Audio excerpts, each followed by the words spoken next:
Hare Krishna, Krishna Krishna, Hare Hare, Hare Ram, Ram Ram, Hare Hare. Thank you all for joining in. Garfu, we can start. Yes, Prabhu. Hare Krishna, Prabhu. You're the co-host now. You can.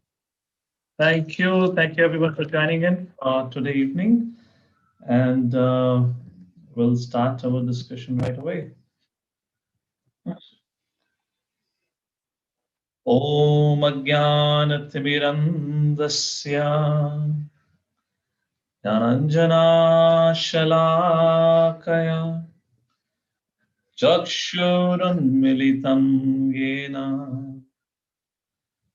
Tasmai Shri Gurave Namaha.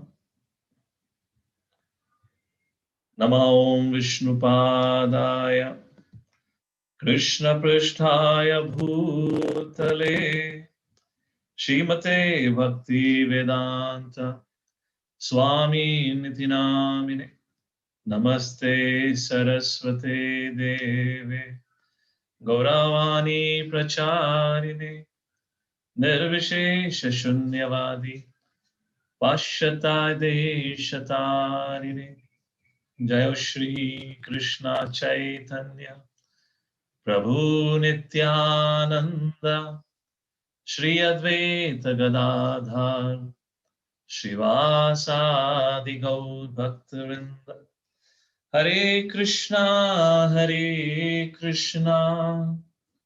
Krishna Krishna Hare Hare Hare Rama Rama Rama Hare Hare. Hare Krishna, everyone. Thank you for joining us for the another topic, another session of this Gita Essence, which is an overview of Bhagavad Gita. And this course is based on the teachings of His Divine Grace, A.C. Bhaktivedanta Swami, Srila Prabhupada. And today we'll be starting our discussion from the Bhakti Yoga section of Bhagavad Gita, from chapter number 7 to chapter number 12. And today would be the discussion for chapter number 7. Knowledge of the Absolute.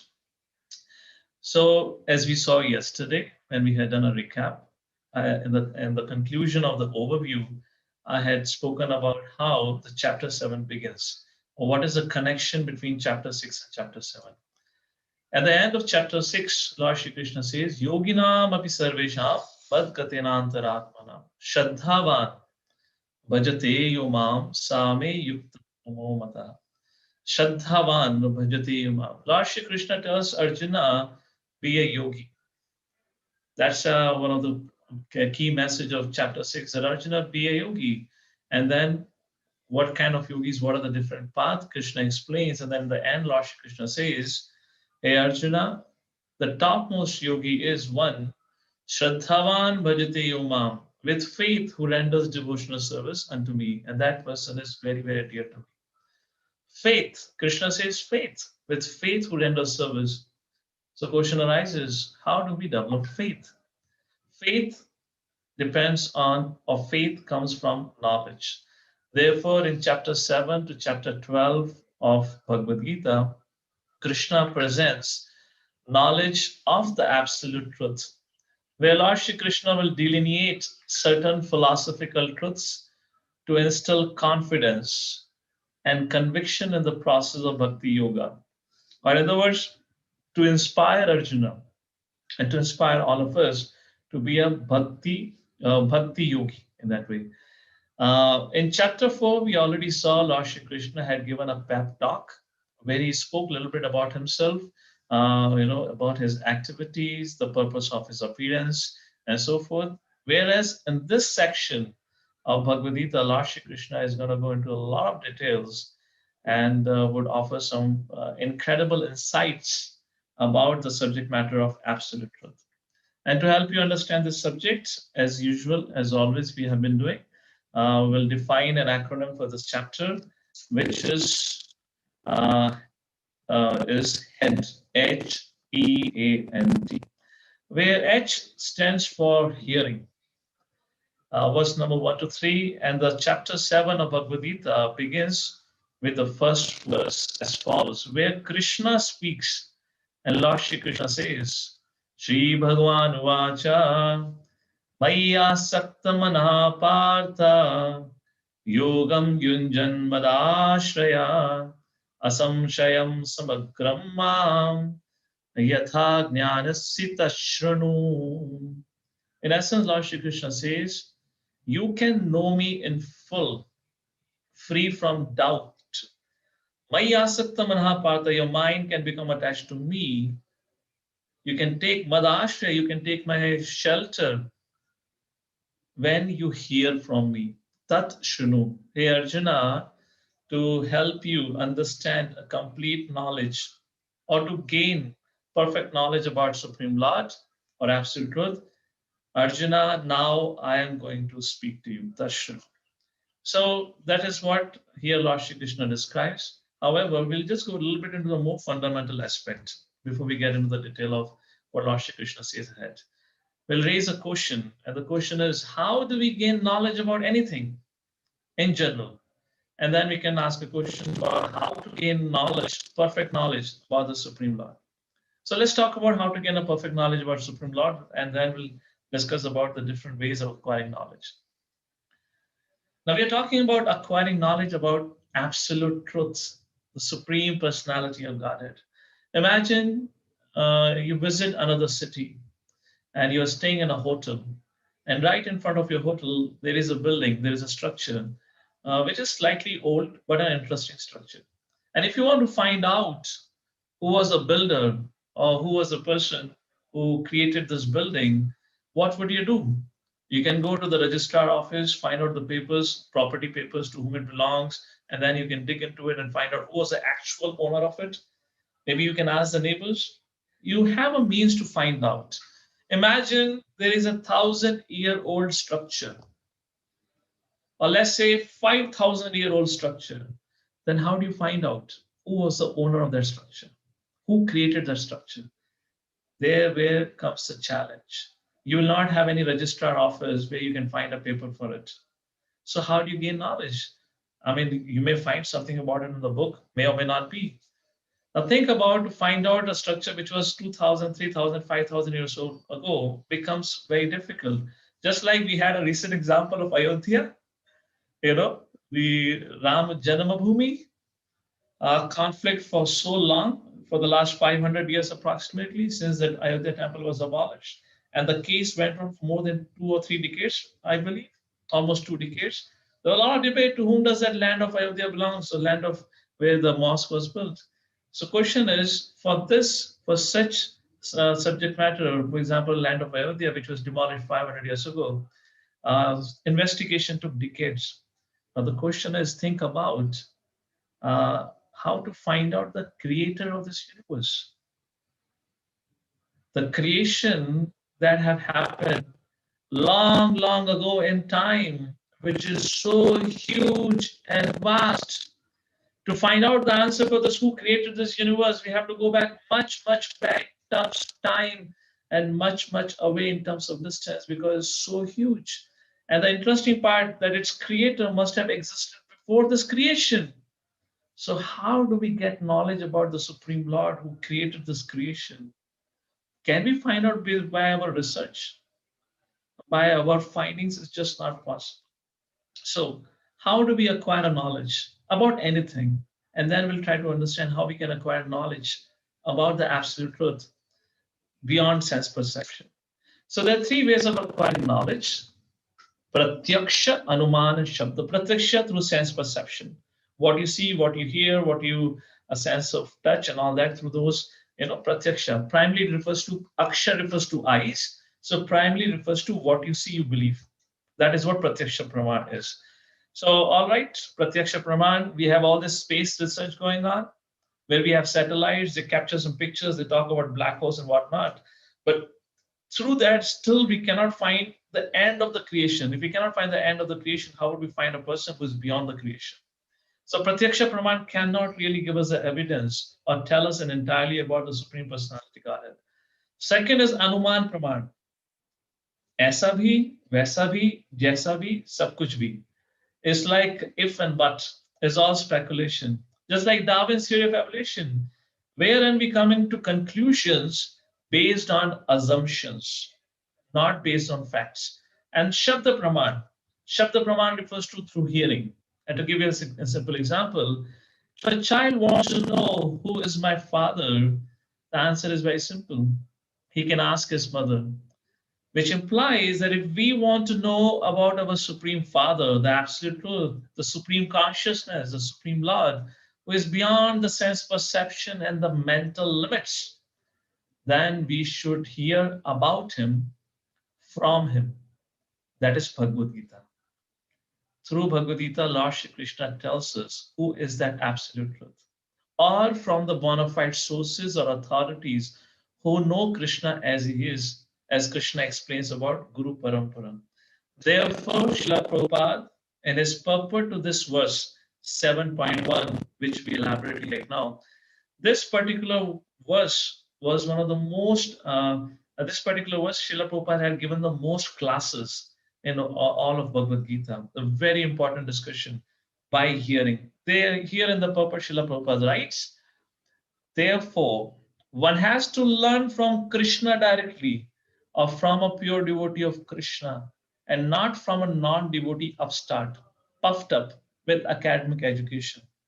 I hope you got an idea who Prabhupada is indicating to, referring to scientists who claims that they can find out the solution for everything. And in the later part of the purport, Prabhupada writes, therefore, only by hearing from Krishna or from his devotee in Krishna consciousness, one can understand the science of Krishna. Thus, Krishna begins this chapter by stressing the absolute necessity of hearing from spiritual sources to understand universal realities. And this is known as the descending path of knowledge, where we learn tadvidhi pranipatena pariprashnena sevaya. So in essence, Lord Shri Krishna says that if you want to know me, if you want to know about Supreme Lord, then we can only know him through the process of hearing, through Bhagavad Gita or from his bona fide sources. Through the process of hearing, we acquire knowledge. Knowledge gives us faith, and that faith gives us man manabhav madbhakto madhyajima namaskuru, remembrance, our ability to absorb our mind in contemplating about Krishna. And there had been many, many examples in the history. All of you might have heard of Prahlad Maharaj, son of one of the greatest demon in the universe that I have ever seen, Hiranyakashipu. Prahlad Maharaj was in the womb of his mother and he heard about Krishna. And when he came out, when he took birth, he appeared as a pure devotee of the Lord. Similarly, we have an example of Rukmani Devi.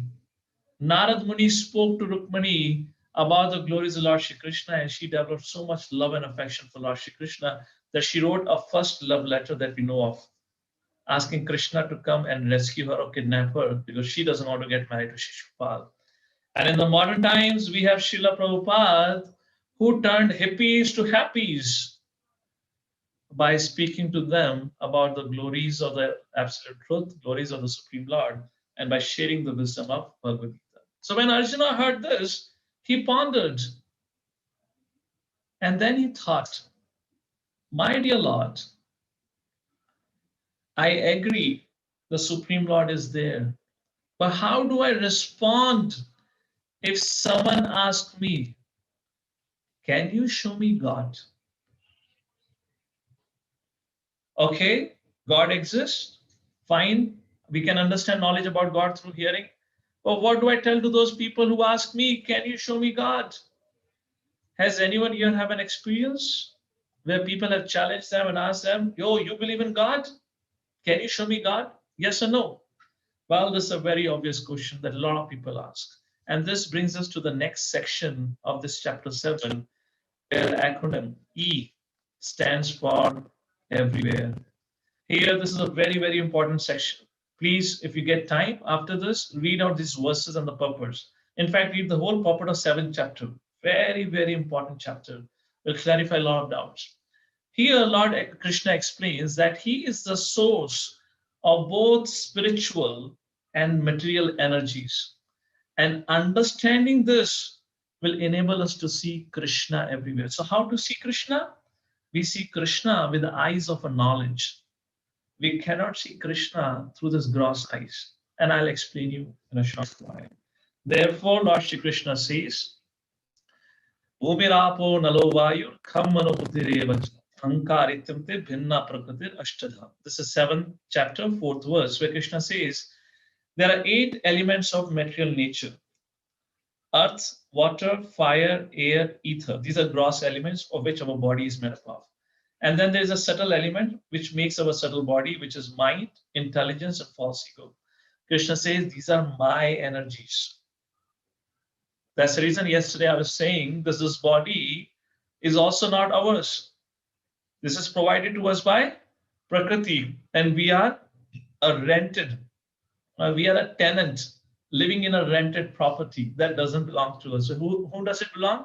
This is the reference in Bhagavad Gita where Krishna says, it is my property. Then in 7.5, the next verse. So in 4th verse, Krishna have described what the material energy. In the 5th verse, the question comes now, my dear Lord, the material energy, the body belongs to you. What about me, the spirit? Whom does it belong to? And Lord Shri Krishna says that spirit, the soul, is also my energy. The spirit is a superior energy, and the matter is an inferior energy. And this superior energy, which means Jivatma, is busy in exploiting this inferior energy. Thus, when we understand this knowledge, because if you see, with all of our experience, whatever we see in this world, experience in this world, is nothing but a combination of these two energies, the superior and inferior energies. And when we get this wisdom, understand this point, this wisdom enables us to see Krishna everywhere, which means the unseen, who we cannot see directly through our eyes, Krishna, is proven by the seen. You getting a point? Every Jivatma is a part and parcel of the Lord. Maybe I cannot see Krishna, but when I see this nature, when I see living entities, they're all part and parcel of the Lord. When I get this understanding, I see Krishna everywhere. To give you an example, imagine you return home and you find your father's car key there. You find his shoes, his coat, his suitcase, his laptop, different things that belongs to him. As soon as you come inside the house, you see his belongings there. Would you immediately remember your father? Yes or no? Agreed? However, you have not seen your father. You have not seen your father. You have seen the things that belongs to your father. But because you saw the things that belongs to your father, you immediately remembered your father. Similarly, when we see God's creation with this understanding that everything belongs to the Lord, when we have learned the science that Bhagavad Gita offers us, then we get a clear picture that this whole creation has not sprung by chance, but has been systematically created by the Supreme Lord for a definite purpose. So the unseen is proven by the seen. Next, Lord Krishna, verse number 7, offers a very beautiful analogy.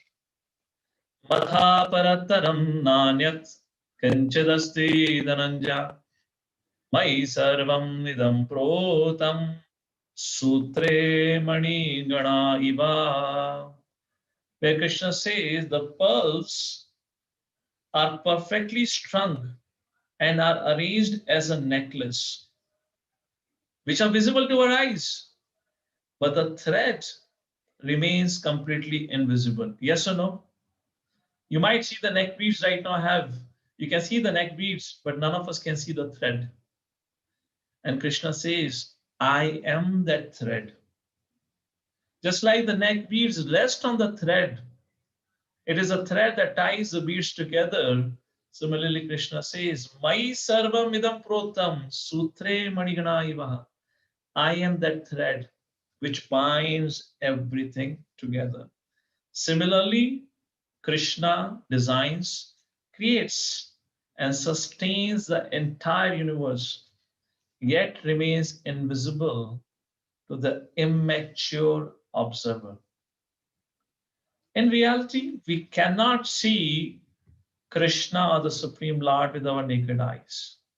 What our eyes, after all, can see. For example, imagine you on the terrace of your building and you shout, Modi, Modi, arrive here. Do you think the Prime Minister of the country is going to come to meet you because you're screaming at the top of your voice? Not possible. Unless we acquire a qualification, unless we are qualified, unless we are sanctioned by the Prime Minister office to meet the Prime Minister, we cannot meet. And that requires certain qualification. And that's the whole point. So we need to acquire a qualification to be able to see Krishna. And that process of acquiring qualification begins with the process of hearing. Therefore, in essence, Krishna here is trying to tell us that he is the ultimate cause for every effect. He is the cause for every effect. Effect is the neck beats, and the cause is the thread. So Lord Krishna says, I am the ultimate cause of everything. For an example, imagine you're watching a cricket match in a stadium, and immediately, suddenly the batsman hits a ball for a six. The ball which is hit for a six is an effect. Who is the cause? The batsman, isn't it? It is a batsman who have hit the ball for a six. Similarly, think around. There are so many satellites moving around in our atmosphere. Now, the satellite is an effect. Who is the cause? The human brain. The humans, maybe sitting at ISRO, maybe sitting at NASA, isn't it? So for this satellite, the cause is a human brain or human being. What are the satellites which had been existing even before our creation, even before you and I manifested in this world? For example, Earth, the mass is 6 into 10 times 21 metric tons, a speed around 100,000 kilometers per hour. It is said its rotation speed is 1,760 kilometers per hour, which is 60 times the speed of a shot bullet. Yet not even once this planet Earth has gone off its trajectory. You know, of in the case of the satellite, there is a whole space station, there is a whole monitoring station where a number of scientists are monitoring the satellite day in and day out. So who is monitoring the movements of planet Earth? And this is not the only satellite, this is not the only revolving object in the creation, isn't it? Look up in the sky, there's so much traffic, there's so much cosmic traffic. Who is managing their movements? Is it NASA? Who do you think is in control? If it is not NASA, who possible it could be? Is it possible that there is God in control of things? Seems logical, isn't it? But again, until you show me, I won't believe. People like this, they may say. Then you have to ask them, what can you really see? Our eyes have very, very narrow range from amongst the entire range of sight. It has such a limited range that I cannot even see the germs on my hands. And with such limited sight, we are demanding to see the Supreme Lord who is beyond this creation. To give an example, in the 16th century, man did not know about the existence of bacteria because he had not developed microscopes then. It doesn't mean because we didn't have a microscope, the bacteria did not exist, isn't it? So right now, if you or I cannot see the Lord, doesn't mean the Lord does not exist. Similarly, there are so many things in this world which we cannot see, but yet we believe in them. Anyone can give me any one example which you can't see with your eyes, but you know it exists. Can you see air? No, but it exists. And the symptom is the sense of touch, isn't it? Similarly, there are people who do like me, who did an engineering and masters in electronic engineering, electronics and communication engineering. We spent so many years studying about electronics. And the foundation of electronics engineering is an electron. Even the best of the PhDs have not seen electrons with their naked eye because electron cannot be seen with eyes. The reflection on the cathode ray tube is called the reflection of electron is called as an in other words, the reflection that comes out in a cathode ray tube is called as an electron. So that's the whole idea. We cannot see through our naked eyes, but we can see with the eyes of knowledge. So 2 points primarily we discussed here: seeing Krishna everywhere, First, unseen is proven by the seen. Bhumi, Rapo, Nalo, Vayu, this material energy and spiritual energy, everything belongs to Krishna. And second, cause and effect. The example, the analogy of the pulse necklace like this. In conclusion, we can see Krishna everywhere when we understand these two vital principles. And this section teaches two very important lessons for us. Lesson number one, Lord and Jiva are never equal because Jiva is an energy of the Lord. Krishna says, the Jiva are my superior energy. So first of all, this whole idea that Jiva can also become a Lord by the process of meditation is an illusion, is a false idea. Second, engage Lord's energies in his service. Because Krishna says the Prakriti is also my energy. So we should not misuse the Lord's energy for our selfish purpose. For example, imagine you're working in a company and the company gives you the smartphone or the car that is given by the company to you to use it for the purpose of the company. Yes or no? If the company finds you misusing it, imagine many company gives a credit card, with a certain expense limit for per month. But that is for attending conferences and going and attending business meetings. But somebody starts using that company's credit card for personal trips. What do you think company is going to do to that person? Fire that person? And that is what the law of karma does. When we misuse the God-given energies and the gifts, we get reaction, sinful reaction. Is that making sense? This is the law of the world. And third, and the last, not the two lessons, sorry, three lessons. Krishna is the essence and cause of everything. And to establish this, in the remaining verses from text 8 to text 11, Lord Shri Krishna explains that how he is the taste of the water, he is the light of the sun and the ability in the man.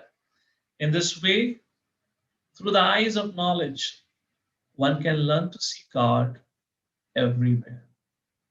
Arjuna was really mesmerized with this discussion.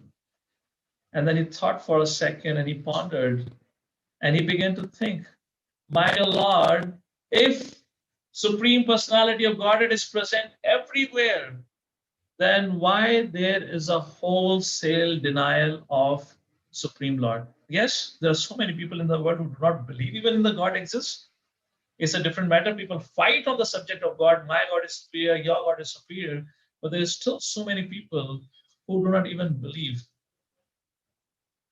So for this, now Lord Shri Krishna begins to speak.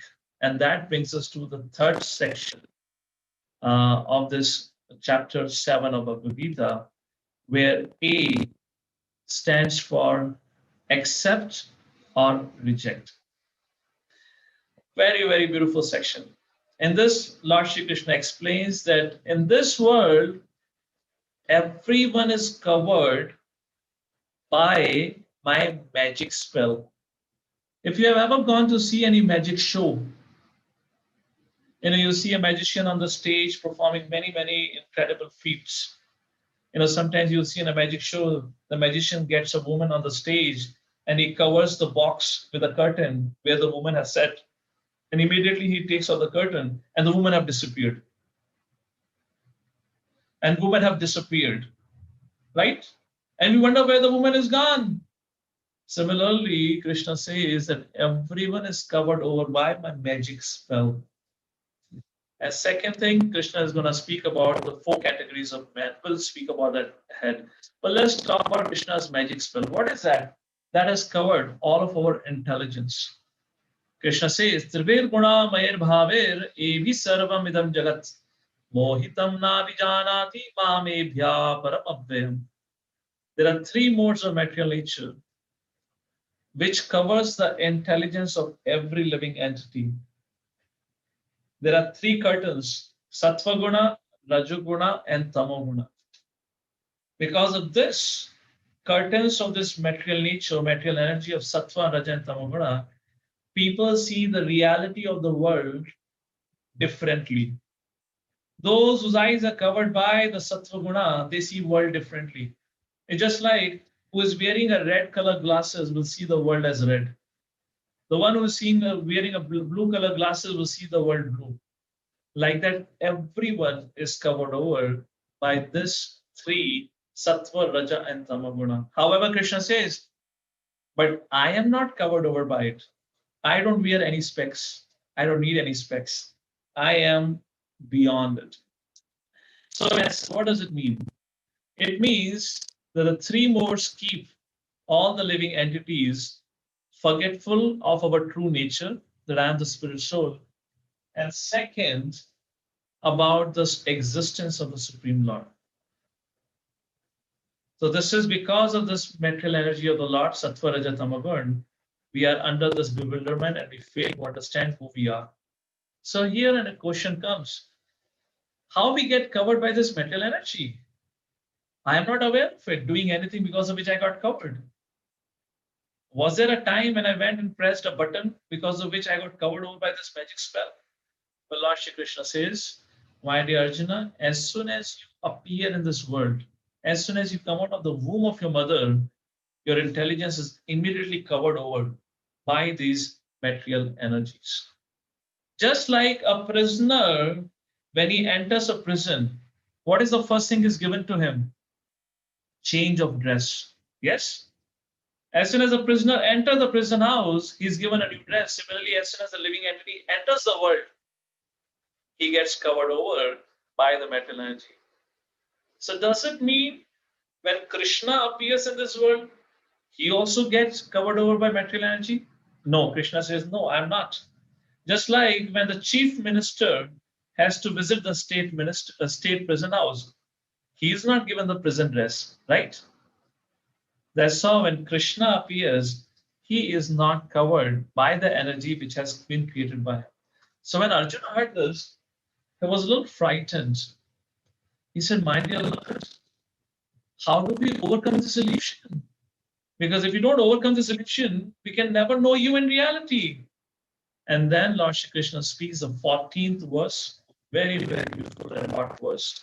Krishna says, Devi esha gunamai mama maya duratyaya mamevaye prapadyante maya metam taranti te.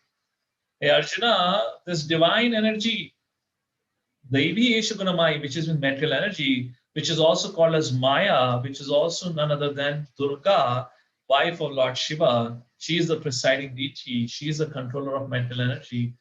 Here, Lord Shri Krishna said, this divine energy of mine is very, very difficult. Mama Maya Duratya. Very difficult to overcome. But how to overcome?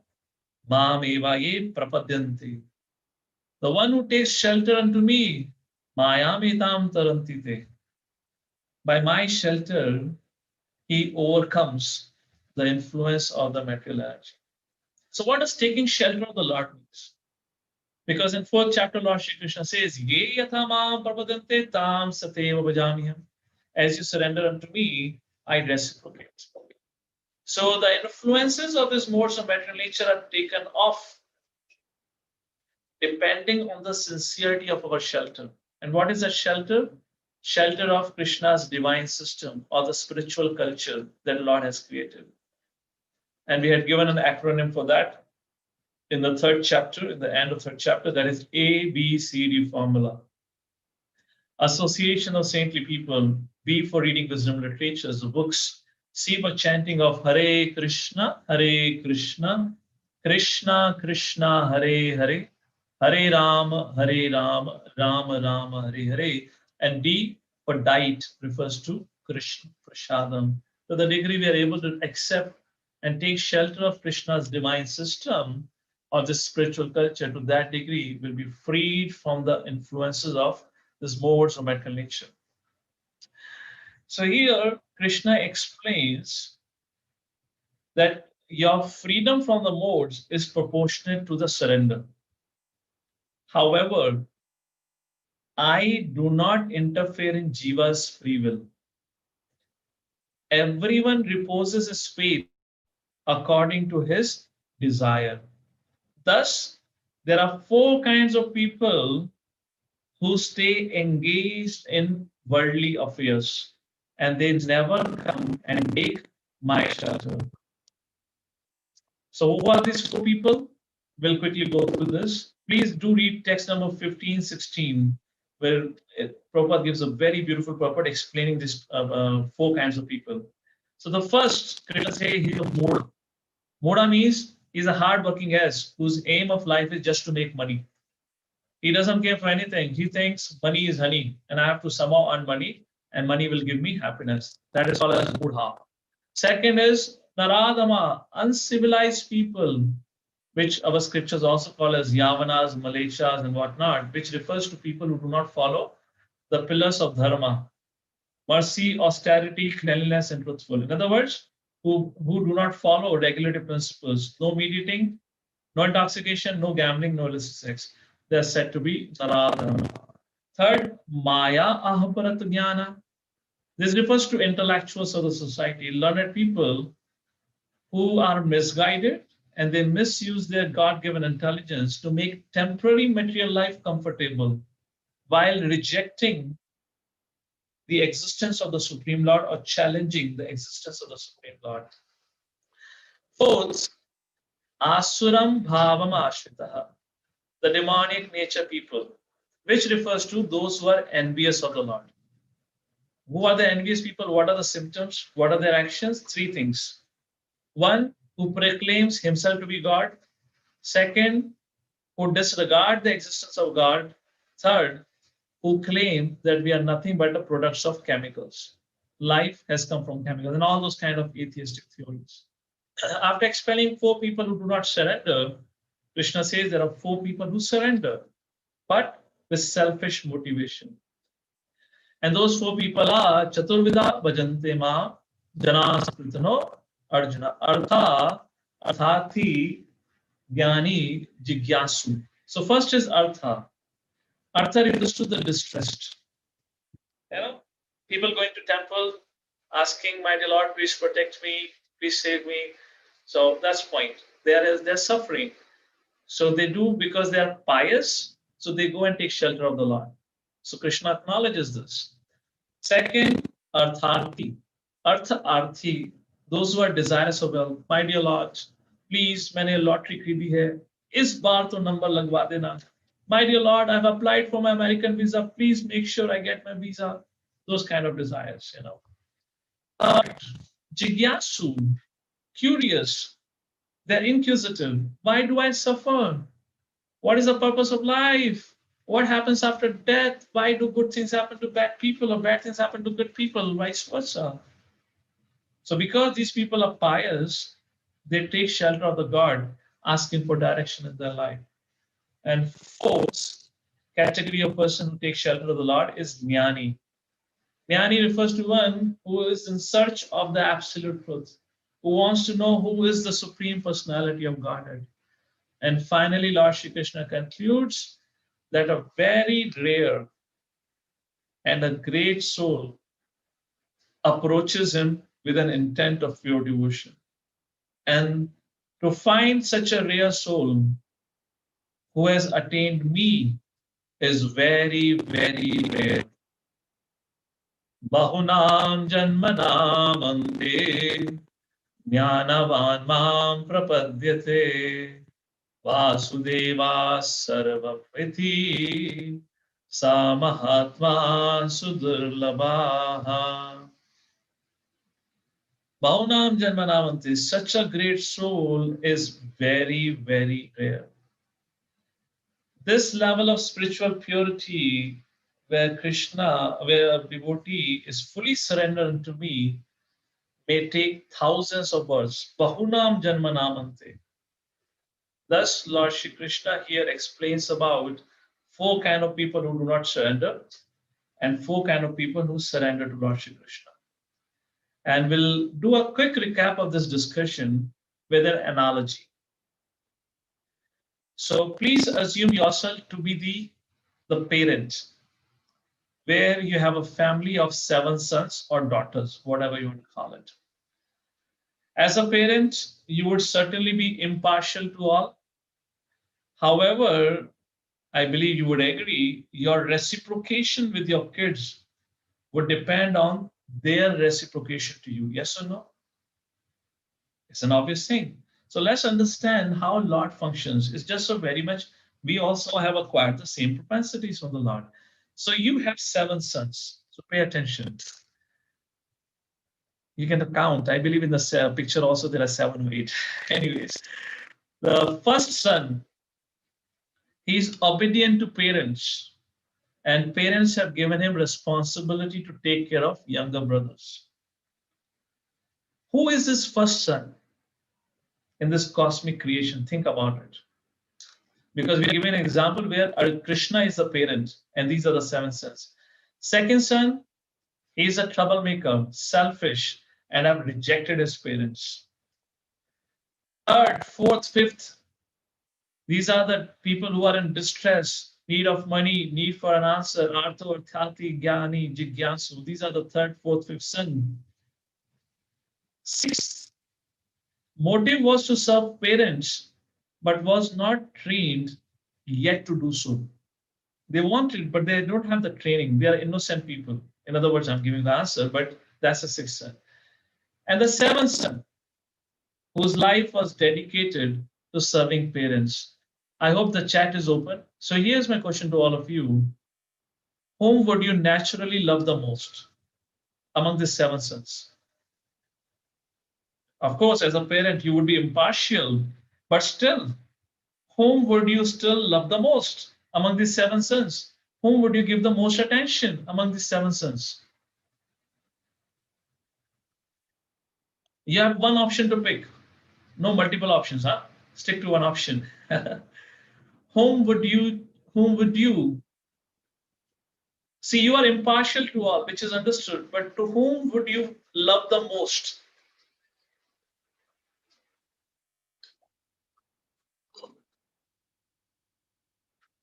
Okay. So all of you have given your verdict. So here is my question to all of you. Who is the first son in relation to Krishna? Who is the second son in relation to Lord Shri Krishna? Third, fourth, fifth son is clear. That is, the pious souls. Who is the sixth son and the seventh son? I don't know. We can't do this exercise quite well over internet. So I'll give you the answer here. I hope you have understood these characters. The first son is Devatas. Maybe I can give you answer here. The first son is Devatas. They're obedient to the Supreme Lord and they have been given responsibility by the Lord. Understood? First son refers to Devatas. Second son, those are the 4 kinds of impious people. Mudha, Naradama, Maya, Aparat Jnana, Asuram, they never surrender to Lord. Second to fifth, third to fifth son, or third to sixth are Arthati, Artho, Arthati, Jnani, and Jigyasu and Jnani. The sixth son is Jnani, who's searching for the Lord, but he is not able to yet find it, but he's very eager. And who is the seventh son? That's a question to all of you. Please write in your answer. Who do you think is the seventh son? Who is the seventh son, which is being described here? Whose life is dedicated to serving parents. And that seventh son is a pure devotee of the Lord. So that gives you a little bit of analysis of what all we have in this creation. However, one set of audience is missed out, which I have not intentionally put into this part of analogy, which Arjuna begins to think now. Do you think we have missed out one set of audience? Yes, we have missed out quite a few set of audience. Arjuna said, my dear Lord, you spoke about yourself. You spoke about yourself means the people who take your shelter, who don't take your shelter. But what about other Devatas? What about those people who take shelter of Brahma, Vishnu, or Brahma, Vishnu, I'm sorry, who take shelter of Brahma, Shiva, Ganeshji, Durga? What about them? And this brings us to the last section of chapter 7, a very, very important discussion, where D stands for demigods. In this section, Lord Shri Krishna establishes monotheism and distinguishes demigods or devatas as powerful entities in charge of universal affairs who are in no way, shape, or form are equal to the Supreme Lord. Such dangerous misconceptions are cleared up because they have the potential to impede the spiritual devotion. And we know due to lack of understanding, we have seen the history of modern world where there have been always a fight between different religions, right? You have heard of the crusaders of Christian faith, Islamic faith, and fighting with each other, conversion of into their own faith. So there had been always a conflict between faith, and modern religions are faith-based religions. So what is the history of this modern religions is a subject matter. Maybe we can do it at the end of discussing this whole Bhagavad Gita. However, let's see what Lord Shri Krishna speaks about this section. In essence, Krishna established the monotheistic idea. So this subject matter will take it in the form of a question answer format. So I have noted down 6 questions and we'll try to address these 6 questions, which are the prominent questions that I've seen people ask during the sessions. The very first question: why doesn't everyone take shelter of Krishna? And this particular question has been answered by Lord Shri Krishna himself in the 20th verse of chapter 7. Krishna says, because of material desires, their intelligence is lost and they're looking for quick material results.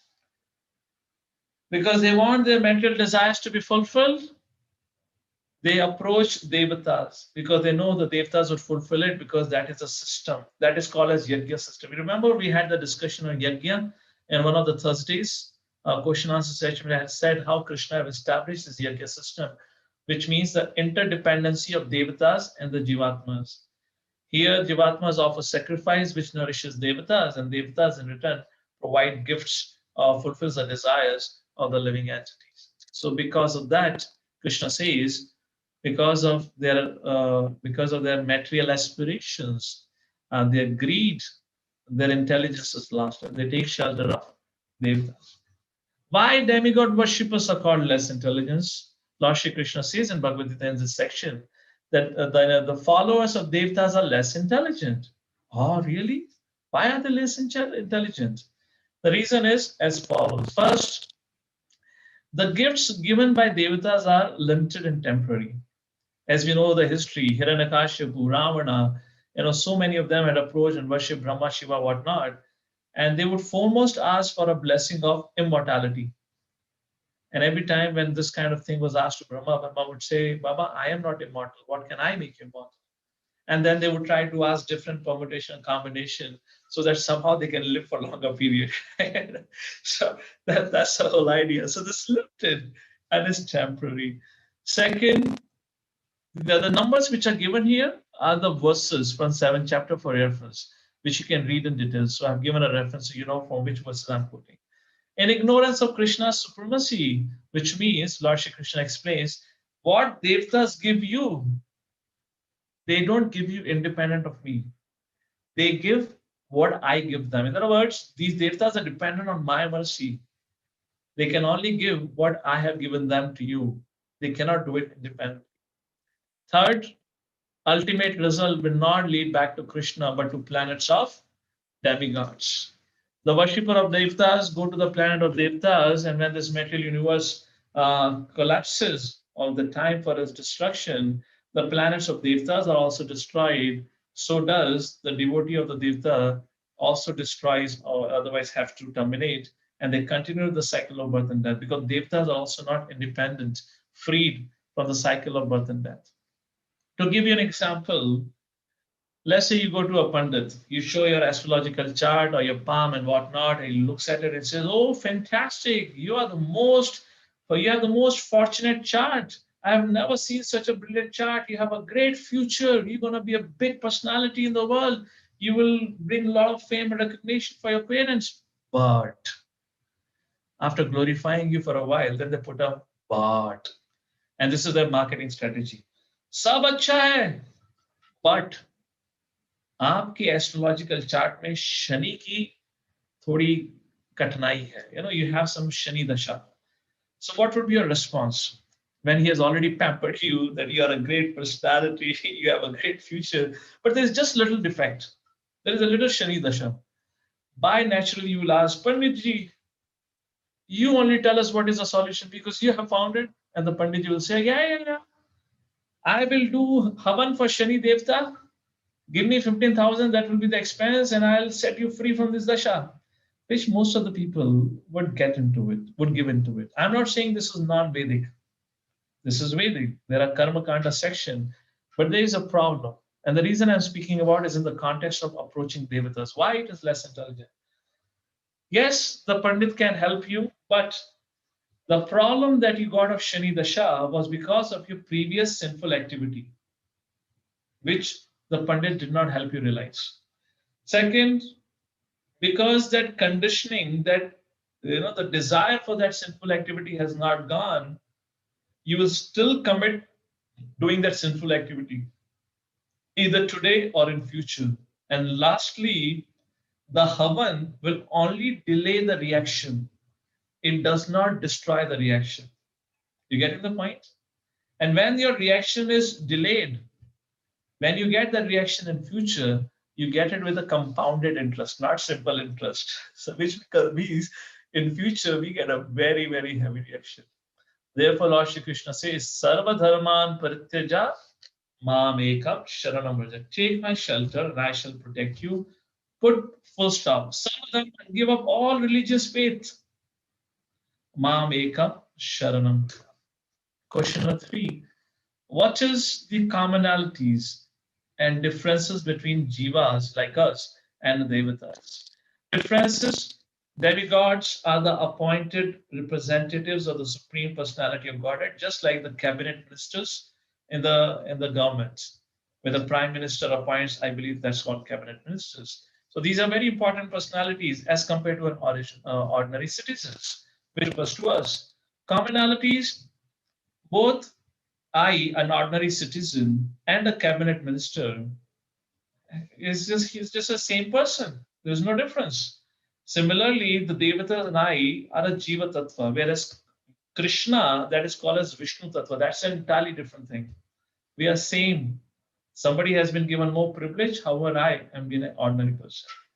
Both Devatas and Jivatma are under the purview of material nature, which means Devatas are also affected by the Sattvagun, Rajagun, and Tamagun. And finally, just like I am dependent on the Lord, similarly, Devatas are also dependent on the Lord.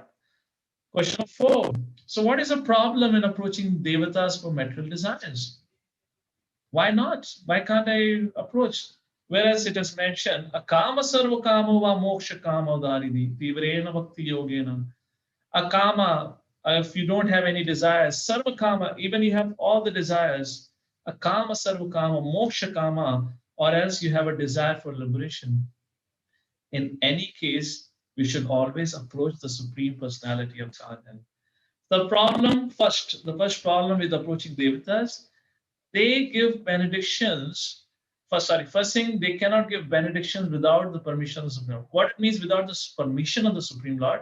It means they cannot give something which is not provided to them.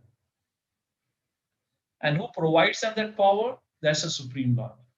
So within that power or their zone, their area of influence, only to that degree they can act, not otherwise.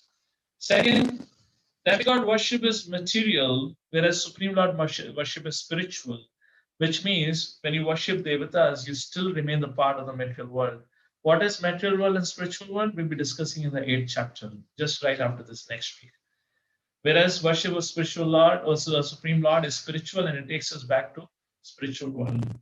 And lastly, the Devatas, when you approach them, they fulfill our desires without any conditions, which means, they do not check if what we are asking is going to be beneficial for the mankind or is it going to be harmful. Just like Brahma fulfilled the desires of Hiranyakashipu or for the other demons. We have an example of Rakasur, who performed such a severe austerities. At the end, when Shiva appeared, he asked, what kind of boon? My dear Lord, give me the boon. On whoever head I keep my hand, his head will crush and he will die.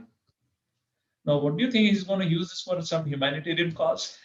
He's going to go and put his hand on the head of the on the top of the head of the terrorist or what? The kind of a boon he's asking actually tells you that he's the biggest terrorist. I know after getting this boon, what did that fellow did? He started looking at Lord Shiva. And Lord Shiva said, hey, what happened? Tumhara ichha pura ho gaya na? I fulfilled your desire, go back home. He said, nah. Huh? Lord Shiva said, what? I have only appeared to fulfill one desire. If you want second desire, perform tapasya again. Bakasura said, nah, no tapasya. Lord Shiva said, what do you mean? So Lord Shiva in that particular case had not come alone. He had come along with his consort, that is Durga Devi. And she is the most beautiful and enchanting woman. So when this Brakasura saw Parvati, he said, aha, I am going to get Parvati. And Lord Shiva looked at Parvati and looked at Brakasura, and Lord Shiva began to run. And Brakasura was running behind Lord Shiva, whom he worshipped. This is what happens. This is called loving reciprocation between Devatas and their devotees. Anyways, question number 5. How the Lord facilitates demigod worship. So Krishna says, it is I who empowers the Devatas, awards them the facility by which they can bless you. Second, I give the faith to the practitioner, because of which his faith on the Supreme, his faith on the Devatas becomes strong. And last question, what is the understanding of the pure devotee? How does a pure devotee looks at this whole situation? First, situation means how does he see the Devatas? First, he never goes to Devatas for any material needs. He takes an exclusive shelter of the Supreme Lord. Even if he wants anything, he will go and ask for the Supreme Lord, not the Devatas. Second, he depends on the Supreme Lord and is satisfied with whatever he gives. Third, he knows that everything comes from the Supreme Lord. He is the Supreme. And fourth, he does not ask for the material benefits. And to conclude the discussion, our time is almost over now. Demigod worship is material, whereas the worship of Supreme Lord is spiritual. It gives you spiritual benefits, awards you eternal life, unlike the worship of Devatas. Results of demigod worship are temporary and perishable, unlike that of worship of the Supreme Lord. A pure devotee depends on the Supreme Lord and is satisfied with whatever he gives. And Krishna cannot be understood by mental speculation or by simply discussing Vedic literatures. He can be understood only by devotional service, beginning with chanting. All of you, please raise your hands high up and repeat after me. Hare Krishna, Krishna Krishna, Hare Hare, Hare Rama, Rama Rama, Hare Hare. And by this process, we engage into devotional service through which we understand who is absolute truth. With that, we come to the conclusion of our chapter 7, for which the acronym that we had discussed was HEAD, where we discussed a couple of very important points. One, how to acquire a perfect knowledge about the absolute truth, that is through the process of hearing. Although there are 3 ways of acquiring knowledge, Pratyaksha, Anumana, Shabd, but the Shabd Praman is the foremost. If Lord is present everywhere, can you show me God? How can I, if God exists, can you show me God? And in that context, we discuss the second topic, everywhere, where Krishna says, I am the source of everything, source of the material and spiritual energy. And we have discussed 2 principles. The unseen is proven by the seen. And second principle, for every effect, there is a cause. Matah paratram nanyam kinchidasti dhananjaya. And the supreme and absolute cause is Krishna. If Krishna exists, why people do not accept him? Why they reject the absolute truth? The Lord Shri Krishna said, because of 2 things. First, everyone is covered over by my magic spell, which is modes of material nature, sattva gun, rajas gun, tama gun. And second, there are 4 kinds of people who come to me and who do not come to me. Those discussions we had. And finally, Arjuna said, my dear Lord, you have spoken about people who take your shelter and who don't take your shelter. But what about Brahma? What about Shiva? What about Surya? What about Ganeshji and so many others? And that was a discussion on the last topic called as Devatas or demigods, where we discussed about the relationship between Ishwar, Devatas, and Jivas. Devatas and Jivas are on the same platform, but they are empowered living entities working of rendering service in this creation on behalf of the Supreme Lord. And finally, point was, whom should we approach, Devatas or Supreme Lord? And what are the advantages and disadvantages is what we had discussed. With that, we come to the conclusion of this very, very important chapter, chapter number 7. And next week, when we meet, we'll be discussing about chapter 8, attaining the Supreme. Another brilliant subject matter. Lord Shri Krishna will speak at length about the subject matter of death. Lord Shri Krishna will speak about spiritual world, also material world. With that, thank you all for joining us for today evening for this Gita Essence program. And congratulations, we finished right on time. I didn't took extra time for this discussion. So we pause here with that, and all of you have good half an hour to discuss to have a discussion on this. So if there is something that you want to ask, we can. Hare Krishna, Prabhu. Yes, Gaurav Prabhu. There are a few queries in the chat, so we'll begin with those. Okay. And as usual, as I say at the end of the program, if you all are comfortable, maybe you can have your cameras on so at least I get to see who are our attendees who are attending the programs. Yes, Gaurav. So, from first query is from Jyoti and Chandra. Okay, Is it correct to understand that Devatas are not pure devotees of the Lord? Lord says that people who serve my pure devotees are very dear to me. In this context, yes, is worshipping demigods along with Krishna incorrect? Well, for example, let's say Lord Shiva, he's also one of the Devatas. Yet, Vaishnavanam Yatha Shambhu. Oh, where is that mother? She was there right in front of the camera. What was the name of the person who had asked the question? Jyoti and Chandra. Yeah, okay, I saw it somewhere. Anyway, it's gone. Okay, so the point is, Krishna Sipsa says, the Srimad Bhagavatam says, Vaishnavanam Yatha Shambhu. Lord Shiva is the best of the devotee. So if you approach Lord Shiva with that understanding, that Lord Shiva is also the devotee of the Lord, and then you approach Lord Shiva asking for blessings from Lord Shiva to remove obstacles from the path of bhakti and to help you on the path of bhakti, then it is wonderful.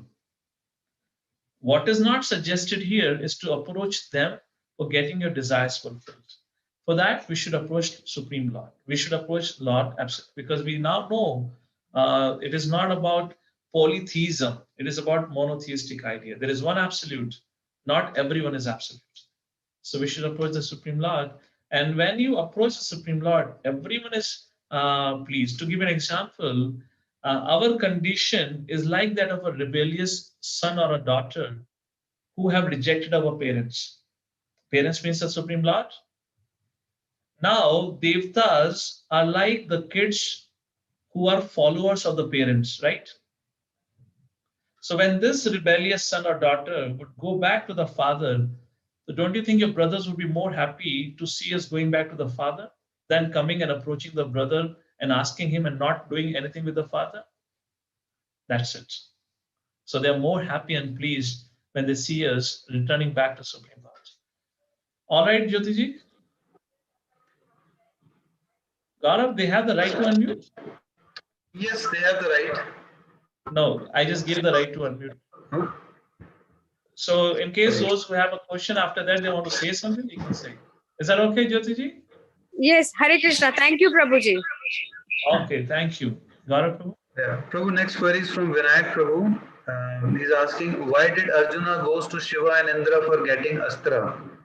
Even if Krishna is his dearest friend and he knows Krishna is the Supreme Lord. 1 second, I missed that. Say that again. Why did Arjuna goes to Shiva and Indra for getting Astra? Even if That Krishna was is it. his Yeah, dearest friend and he knows Krishna is the Supreme Lord. correct. Vyasadeva ji had come and suggested Arjuna to approach Devatas to acquire celestial weapons. Like that, Arjuna had gone. And it was a part of a larger plot because, as we know, in future, in incognito, when they had to spend the 13th year, there were far much more challenges that Arjuna had to face. And secondly, after all, Arjuna was a son of Indra. So Arjuna just went and approached his father. It's not that he went and approached Devatas with that understanding. Okay? Prabhuji, one And more thing. even if when he went, still he knew Krishna as a supreme personality. It's not that he started worshipping Devatas and he forgot Krishna. And he did that under the direction of Vyasadeva, not he did it on his own. And Vyasadeva is a literary incarnation of the Lord. In other words, the Lord himself asked him to go and do that. So we cannot question the action of Arjuna because he didn't do it on his own. So there was a purpose of the Lord which Lord probably wanted to fulfill, and that's the whole idea. Prabhuji, I have a small query on yajnas. Can I ask? What is that, Vinayji? Small query about yajna. Yes, please. Actually, Prabhuji, in most of the Puranas and all these things, we will see that all the demonic forces attacks the Brahmanical forces who do yajna because it will weaken the strength of the Devatas. How is this possible? Because the strength of the Devatas is achieved by Lord Your Krishna. voice is breaking, Vinayji. Okay. Your voice is breaking. Devatas gets their strength from Lord Krishna. So, how the strength of the Devatas will decrease if the people are not performing yajna for the Devatas? That's the Yeah, question. so point is, Lord Krishna have created the system of a mutual dependency where the living entity Jivatma, particularly of this earthly planet Buloka, when they perform yajnas, or the Brahmanas perform yajna sacrifices, through that the Devatas derive strength. When Devatas offer respect to Brahmanas, they follow religious principles. When they duly serve their Guru, then they derive strength. This is a system created by the Lord to make everyone dependent on each other, to understand who we are, what's our position. Similarly, Asuras also derive their strength in the same manner when they go and please their Guru, when they go and serve Brahmanas. For example, what's his name? Bali Maharaj. Oh, the father-in-law of Kamsa, Jarasandh, right? Yeah, Jarasandh. Yeah. Jarasandh, why was he so powerful? He served Brahmanas like no other. By serving Brahmana is what we acquired our strength, our piety. So similarly, Asuras will also acquire strength. So now when Asuras will take over planet Earth, as we see in the historical narrations, the first thing they will do is abolish all Brahmanas, start cow slaughter, and abolish all religious practices so that Devatas don't get their strength. So that's a system created of a mutual dependency. Ultimately, is all under the care and the protection and the guidance of the Supreme Lord. Okay. Well, if the system is there, who created the system? So there's something was created. There is a creator. That's a creator. Thank you, Vinayji. Gaurav, who next? Next query is from Mukesh Prabhu. He's asking, can one progress directly from Karma Yoga or Jnana Yoga to Bhakti Yoga and skip Dhyana Yoga? Because in the yoga letters, yes, in that context, when you do Karma Yoga with an understanding that Krishna, who is the absolute truth, who is the supreme consciousness, and then when you engage yourself in Karma Yoga, actually it itself becomes Bhakti Yoga. You can consider it to be one of the gradations of Bhakti Yoga. You're practicing Bhakti Yoga, it could be considered one of the gradations. You don't have to go through the process of Ashtanga Yoga as per se. However, the Bhakti Yoga also involves Ashtanga Yoga, Jnana Yoga, and Karma Yoga. To give you an example, in Ashtanga Yoga, you have to do meditation, isn't it? In Bhakti Yoga, we do chanting.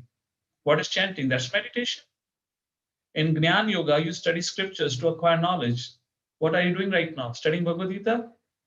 Yes. In Karma Yoga, you use your senses to serve the Lord, to work. You may be an engineer and whatnot, and then you use the results or whatever in the service of the Lord, and that is what Bhakti Yoga. Bhakti yoga means using your senses, mind, intelligence, everything in the service of the Lord. So bhakti yoga includes karma, jnana, ashtanga yoga. You don't have to specifically follow the principles of ashtanga yoga in that sense. Then you will become ashtanga yogi. But if you follow the principles of bhakti yoga, then they are far simpler. That was the conclusion of chapter 6. You don't have to take to the difficult path of ashtanga yoga, go to the forest, renounce life, and whatnot. And that's not feasible and practical. Making sense, Mukeshi? Okay. All right. Couldn't hear you, but I could understand. Okay. Yes, Yeah, thank you, Prabhu. Okay. Hear you. Okay, Next great. query is from Janani Naidu Prabhu from YouTube. He's asking this query. Like, if Shiva is the demigod, then why Lord Rama worships Shiva? Well, again, Lord Ram, or let's say Lord Shri Krishna, Lord Shri Krishna says himself in Bhagavad Gita, yad yad achriti shrestha tatta devataro jana. When Lord Shri Krishna only have created a system of mutual dependency between devatas and human beings. So Lord Shri Krishna, through his own example, teaches about yajna. So, you can worship. So, but same Lord Ram, same his Krishna is telling you what to be done now. So point is, what we should do, it should be based on the instructions of the Lord. We should not imitate the actions of the Lord, because the actions of the Lord are meant to teach different things for different varieties of people. For example, Lord Shri Krishna dancing with the gopis is not what you and I am supposed to do, because we are devotees of the Lord.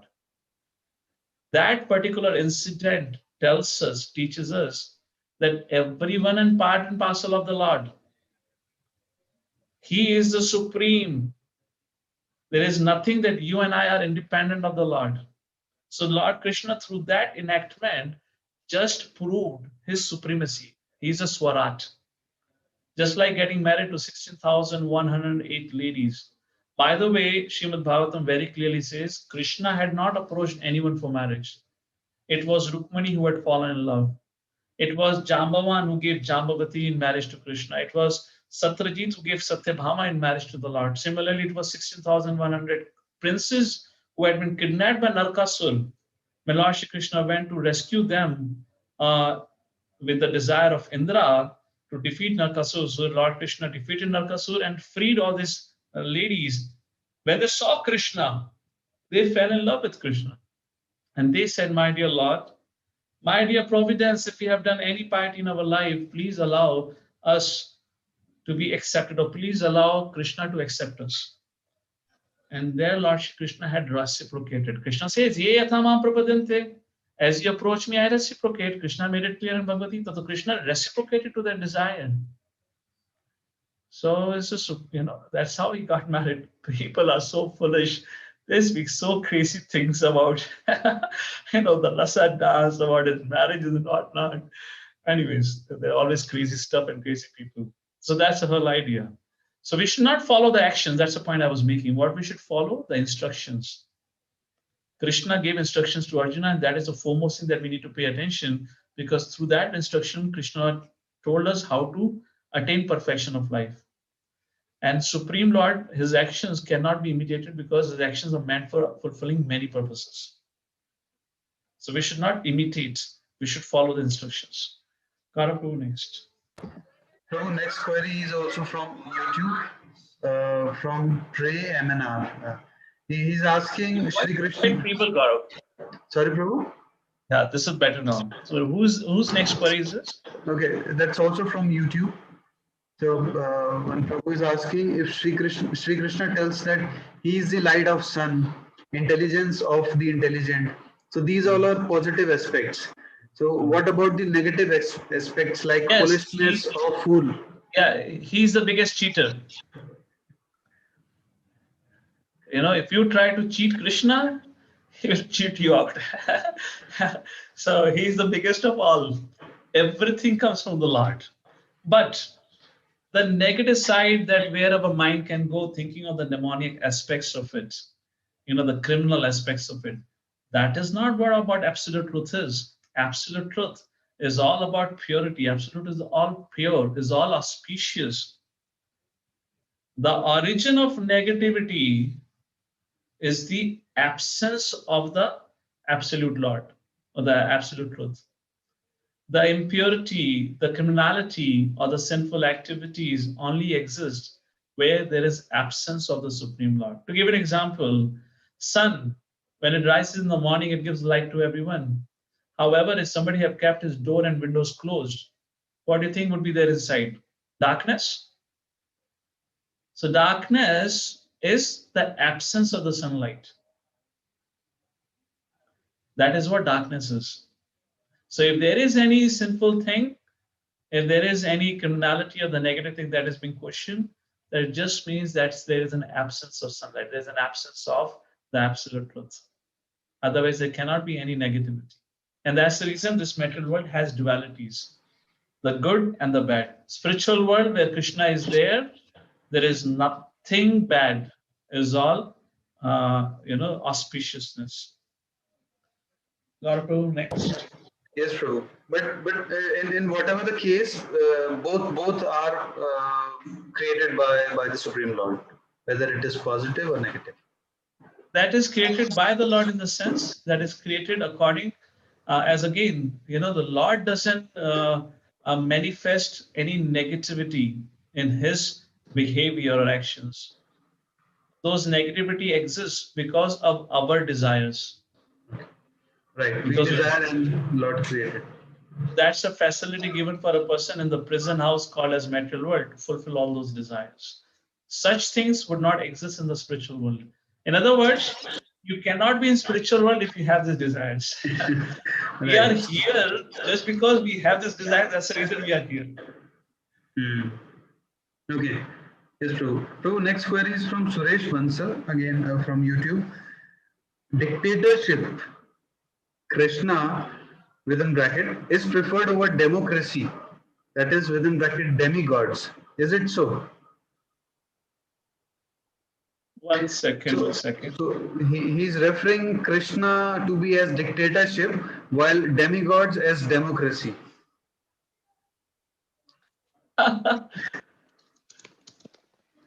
A second. I just sent you one text message on a chat. You can take a look at it. Go ahead, Gaurav. Say that again now. Yes. Yeah. So Krishna preferred over demigods. So here Krishna is referred to as dictatorship and demigods referred to as democracy. Is that correct or is it so? Did you voted the Devatas into their position? You're talking about democracy. What is a democracy? Democracy is voted by people. So did you give your vote, Suresh Bansalji? Whom did you voted? Be careful, huh? If you voted for somebody like to become Lord Shiva, then Brahma is going to be upset with you. Why didn't you vote me? Because anyways, all of them are empowered. That's not the whole idea. So it's not about the subject matter. Yes, autocracy is there. But the autocracy, the absolute truth, autocracy of this absolute truth is not exploitative because exploitation doesn't exist in the absolute truth. The question, the idea of this question is all manifesting from our experience of this world. In this world, everyone wants to compete and go on to the top of the hierarchy and wants to be on the top of the hierarchy. So to what? To exploit everyone. And that's what called as material hierarchy. Whereas in spiritual hierarchy, Krishna is on the top and everyone on the down the line is competing not to go up, but to become the servant of the servant of the servant. Because when Krishna is on the top of the hierarchy, there is no competition. When we take Krishna off the hierarchy, then every one of us become competitor for each other. That's the reason in spiritual life, there is no competition. Whereas in material life, it's all about envy and competition. Next, Gaurav. Gaurav, you got my message? I've just put a message to you on chat. You can act on it. Yes, go ahead. Okay. Yeah, Prabhu. Next query is from Vinita Mataji or Vinita Prabhu, I don't know. Where was the soul before falling in the material world? So are they there online right now? Yes, Prabhuji. Okay, great. Because it's good to answer those who are available. Go ahead, Gaurav. Or yeah. So Mataji is asking, where was the soul before falling into the material world? Where Yes, was the soul? yes, Prabhuji, just want to some the reference which people ask mostly, Prabhuji. I am also doing this classes. So this is the common question they ask me, Prabhuji. So is there any evidence or reference in any shastras? So yes, I mean, there are different points on it. As Srila Prabhupada, in his context, Srila Prabhupada writes that we all were there with the Lord in absolute spiritual world. But Yes, at some Prabhuji. point of time, we developed this kind of a rebellious mentality. Thus, we were sent here. And some other places that is said that some souls are created in Brahman, the intermediary between the material world and the spiritual world. However, Srila Prabhupada, as a generic statement, always said that we were all in spiritual world, and we all have fallen from the spiritual world. That's the reason we are the jivas in this material world are said to be fallen living entities, Yeah, because till they have now I am come yes, from the yes, spiritual world. Prabhuji, till now I am also telling the same thing. But there is no any shastric scriptures, no Prabhuji. It's not written in any scriptures, no like that. That's why I'm asking Prabhuji. Oh, in that context, Yes. there are purports in which Srila Prabhupada explains. In seventh canto, Srila Prabhupada explains in context of Prahlad Maharaj.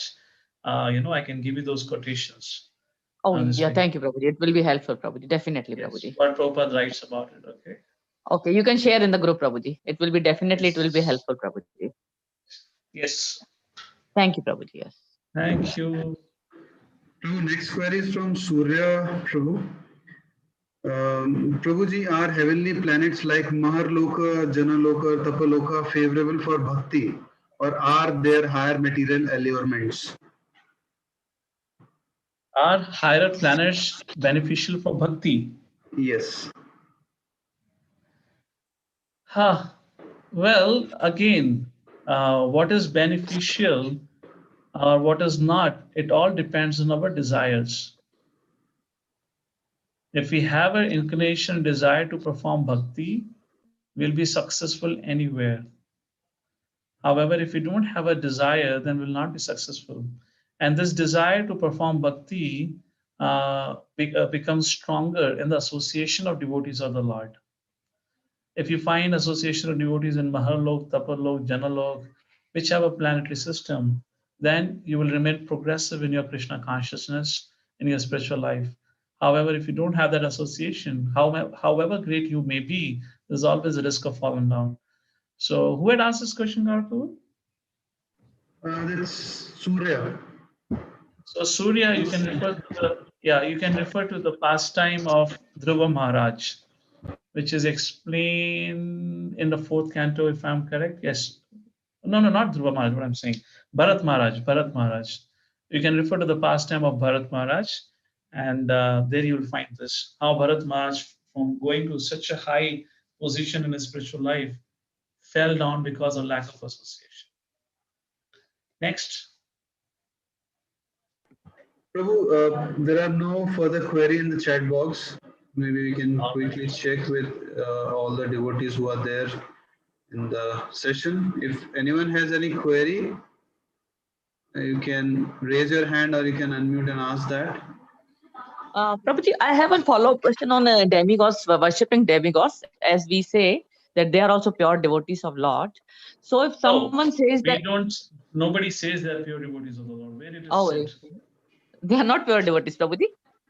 No, you cannot generalize for everyone. It's like you're saying every resident of your city. I believe you have Coimbatore is a pure devotee of the Lord because Mother Vinita is a pure devotee. It doesn't make sense.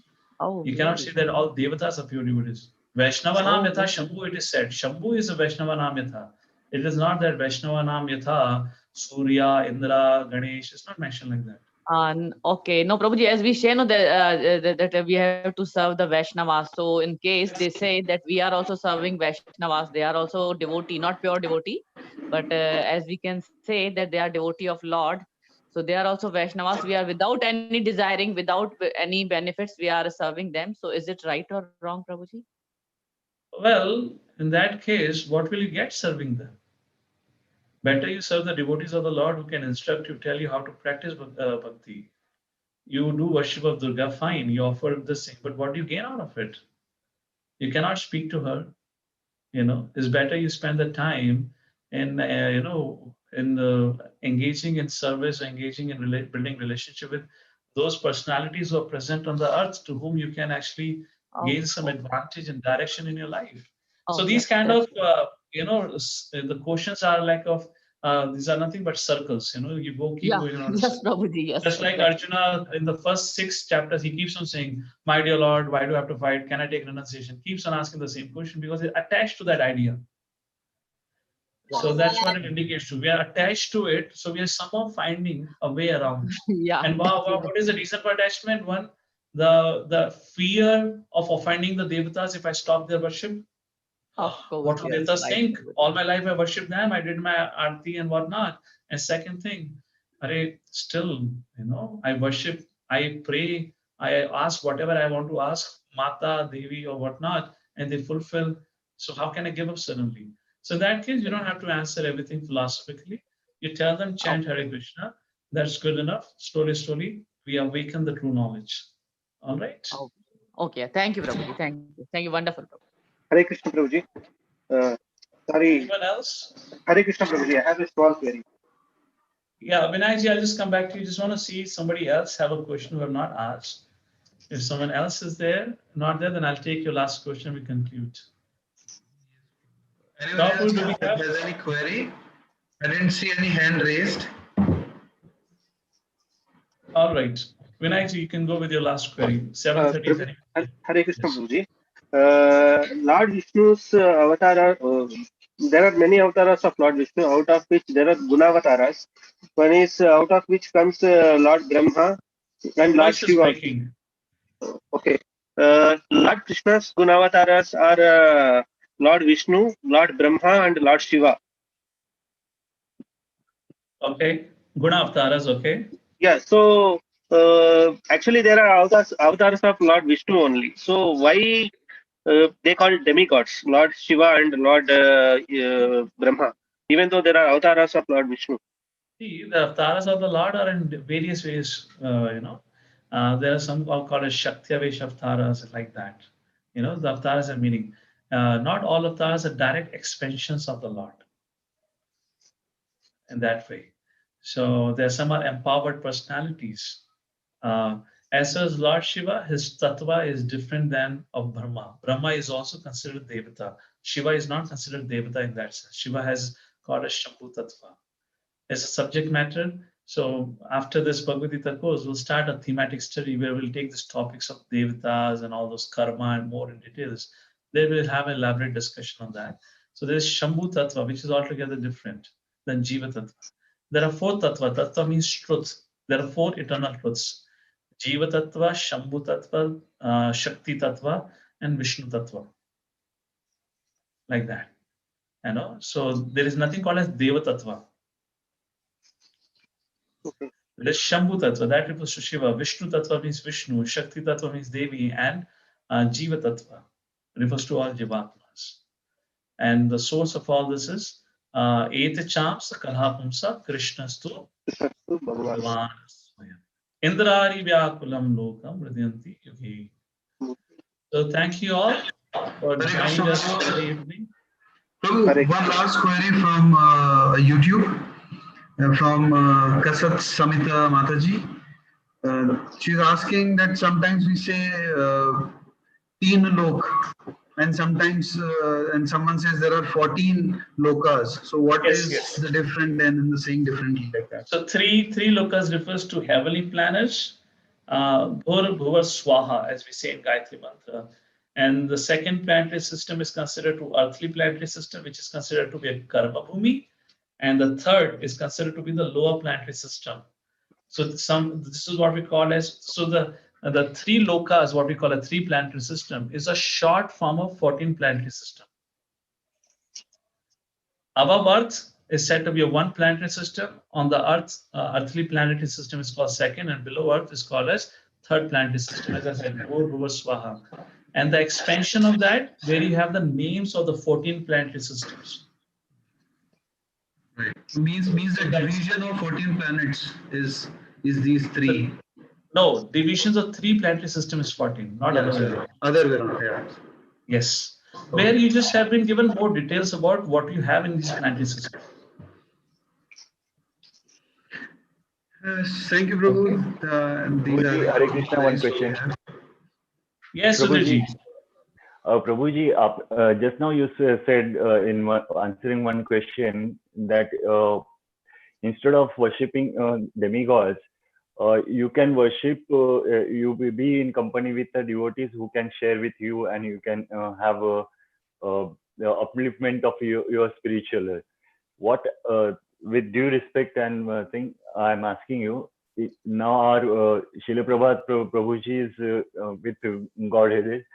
Now, when we are worshipping him or we are with him, do you think that if I consider him as my guru, then is it wrong that I should worship him or be always praying or thinking of him and his Okay.